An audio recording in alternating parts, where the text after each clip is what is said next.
What's up guys, welcome back to another video.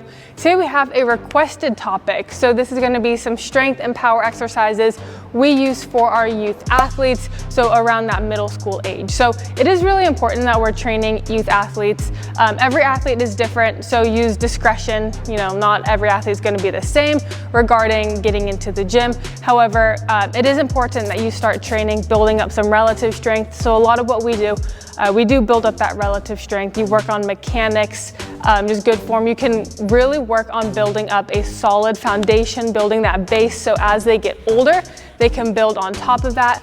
And the biggest thing too is when these kids are out, when they're playing their sport or out at recess even, they're getting a lot of demand and stress on their body, right? They're jumping off monkey bars, doing all these things. So what we're doing in the gym is not going to be higher than the stress they're already putting on, the load they're already putting on. If anything, it's just gonna teach them how to have better body control, body awareness, and like I said, build that base. So these are some exercises we love to do. Hopefully you enjoyed this. If you do, please give it a thumbs up. Please subscribe to the channel. We post new videos every Tuesdays and Thursdays, so make sure you subscribe to catch all of them. Hope you enjoy. First thing we like to do with our youth athletes is build up the squat pattern. So we like to do some bilateral exercises and some unilateral exercises. These are a great way to just teach fundamentals, build up our relative strength. So we'll do something called step downs, where you get a little step, foot on the box or on the step, that's the one doing the work. You just go slow down, lightly tap your heel and you come up. You can hold onto a pole if you need to in order to help stabilize, but we want to get these athletes able to do a movement like this, where they have body control and stability, and they have the strength to be able to load up their posterior chain, to have strength through the knee, to control themselves, to come back up. When that's easy, obviously we can increase the height a little bit, make it more challenging, increase the demand. We also like to do rear foot elevated. So for youth athletes, like I said, completely missed. Unilateral is very important. So we'll do a lot of isometrics, eccentrics with them, just teaching that proper, I'll say form when doing these exercises. But I love this one for so many reasons, but because of that stability. So being able to drop it down, hold this, come back up, very similar to the step down in the sense we can build up our posterior, we can build up the muscles around the knee. It's great for all those things.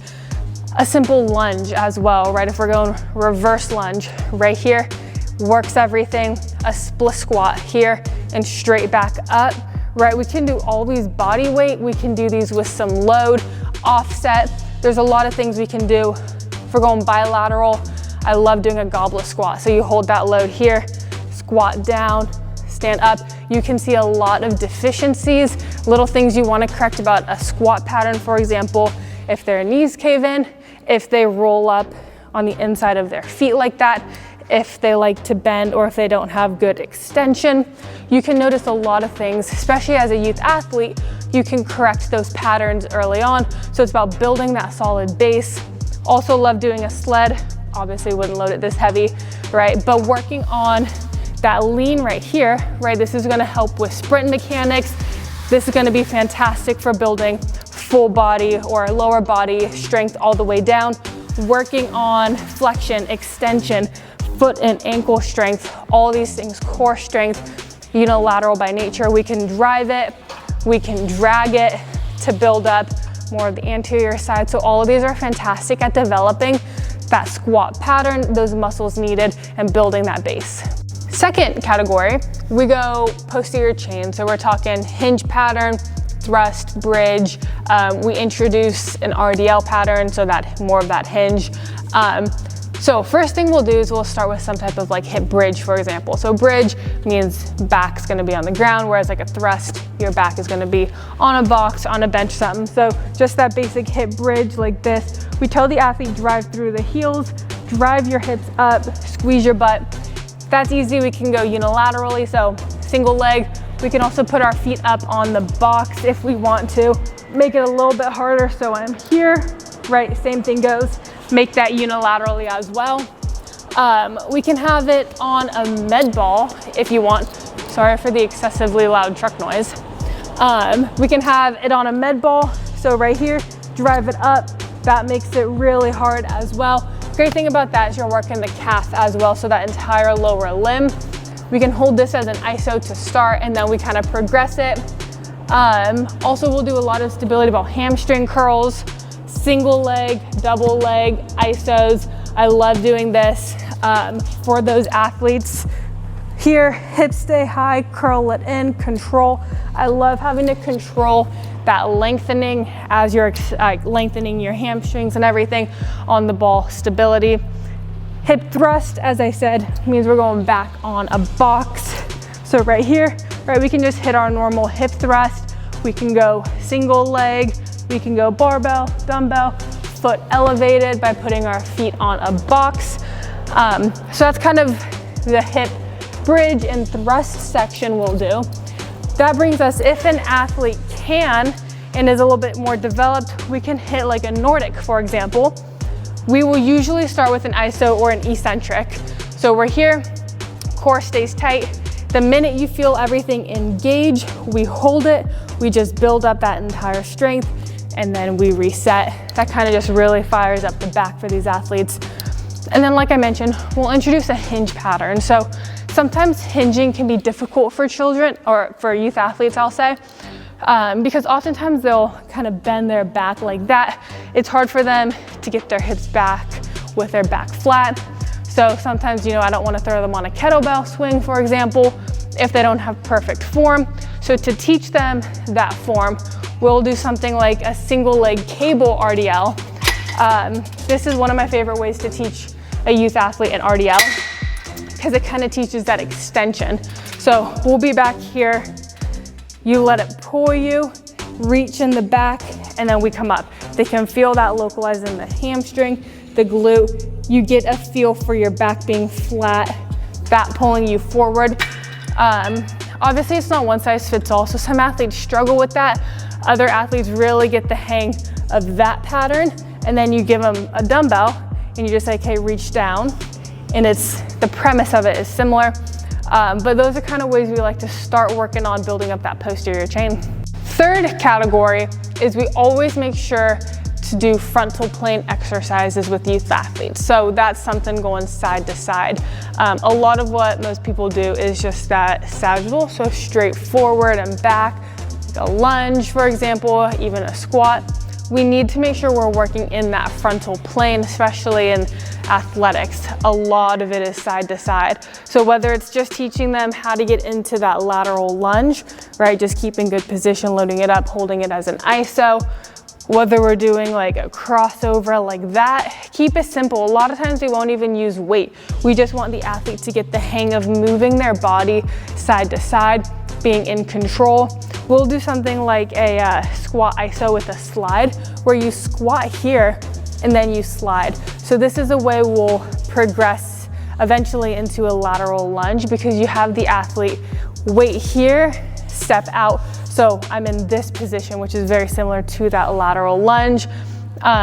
So these are just some ways we like to do it with some actual exercises. All right, next up we have some upper body.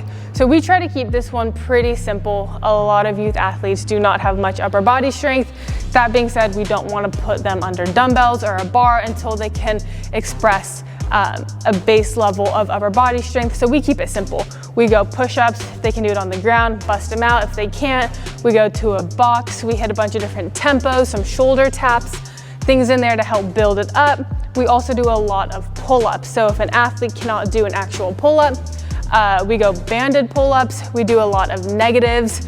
So I'll show you guys real quickly. You jump up and then you just go slow on the way down, controlling it. That's gonna help build up those pull-ups for them. We'll also do like a lat pull down, for example. That one's relatively safe, just under. So as you can see, we do a lot of pulling with our athletes, and then building it eventually to the landmines and the dumbbells, the kettlebells, that type of stuff. Number 5, so this 5th category is going to be all about power. So if you guys watch our videos, you know we love doing Olympic lifts, and I want to preface this category by saying it is completely up to the athlete, the level they are at. So if we're talking that middle school age, we've had some athletes come in here that are like busting through some power stuff. We can progress them really quickly. We've also had some middle schoolers who are not. and do not have the ability to hit a lot of these power things. So we're gonna give you a range of stuff we like to do. Number one, for power, we're gonna hit plyometrics. We've posted a whole bunch of videos on plyometrics. We have some youth athlete plyometric videos, so go ahead and check those out to kind of get a better idea of all the exercises we will do. But plyos are going to be a huge part of our youth athlete training, especially those newer athletes to training, the 12, 13-year-old, right, who are still relatively young. Plyos are everything, right? They teach body control, awareness, rate of force production, teach mechanics, injury prevention, so those are vitally important. On top of that, we just love having our youth athletes sprint and hit agility stuff. That's one of the best ways they're gonna develop their power, is by actually doing it. That being said, we also love to use the med ball. We don't go too crazy with new athletes, right? You just try to keep it simple, something that they can do and they can feel confident in. For example, a med ball slam. So just as hard as you can, try to break the ball. From there, we'll progress it maybe a half rainbow right here, or we'll go a full rainbow right here. Chest pass, obviously super important, just like that. We'll go even a scoop toss to work on hip power, right? Generating some core strength and stability in there as well, something like that. I do like to progress to a reverse toss, for example, once they have the hinge pattern down. So when they have successfully mastered that hinge pattern, we can hit a reverse toss right there where we launch it up over. Don't do that too soon though, because then you're just gonna see athletes who are just like here with it, and that's, you know, not the point of it. Also, as you've seen us mention in the past, if you watch our videos, I love doing a landmine split jerk with our youth athletes. I think this is one of the best exercises. You know, introduce them to the barbell, to a landmine, get them confident, and also progress them a little bit, right? You don't want to keep them stuck on the same thing unless they need to be, but you want to have them get excited about learning something new. So once they have the strength to do this, I need to preface that and emphasize it. Don't put someone on here who cannot do it. Use common sense, right? But when we're here, just load it, press it up. If you gotta be there to help stabilize at the top, but if they have the strength to be in that position, to hold that bar overhead, this is one of the first exercises for power that I progress them to. Then we'll move on to like some speed pulls and that type of stuff. And then when they're ready, we start introducing them to, for example, like a hang clean, when they have that hinge mastered, when they have strength, when they can hold load up here, right? You don't want to progress them too fast. This is one of my favorite exercises to work on that lower body power, that upper body extension. I think it's fantastic. Last category, number 6, we do correctives and core. So combine those two. Number one, it's fun to say, correctives and core, but also because a lot of them kind of go hand in hand. So some of the correctives we like to do, it's going to be for upper body a lot of the time, because our lower body we can kind of fix and get those correctives in with our exercises that we've talked about. But for example, like a pullover. So you step, you just pull that band over. Doing these exercises is also one of the best ways you can develop upper body strength, right? Especially for a youth athlete, doing something like this, it's gonna cook their shoulders, build that strength while doing correctives. A pull apart right here, build up the back rotator cuff, depending on the athlete too. If you're talking about like a tennis player, golf, volleyball, baseball, make sure you're getting that type of external rotation in there. Build up the back. Love doing that with our youth athletes. We'll get a kettlebell if they have the strength. So let me say this, we'll do bottoms up, right? You wanna make sure they have the strength so they don't like whack themselves on the head, or so that won't fall. So you can go light. We'll just hit an ISO like this. We'll hit some type of waiter's carry where you walk with it. That's gonna fire up, build the upper body, build the core as well. We'll grab some lightweight. We like to do like Ys and Ts. So right here, the Ys, the Ts. As you can see, and as I've said, we do a lot of stuff to work the back, the pulling, opening up. So when it comes to core, we try to keep it really simple with our youth athletes. A lot of the times they don't have the best core, and you wanna make sure that your athletes are, when they're performing their core exercises, they're using their core and developing their core. They're not just finding the easiest way to do the exercise, right? A lot of people just find a way to do it. They don't actually do it for how it should be. That being said, we like to do a lot of dead bugs. So you extend, we'll hold some isos, right? Just like that. We'll do reverse crunches where you're here, you curl, you slow on the way down. The biggest thing is you just want to teach athletes how to engage their core, how to use their core. We'll also hit some farmer's carries. For example, something like this, where they just walk, build up that strength. So as I said, nothing too fancy, but you just wanna get the basics in, build that fantastic foundation. So hopefully you guys enjoy this. If you do, please give it a thumbs up, please subscribe. We'll see you in the next one.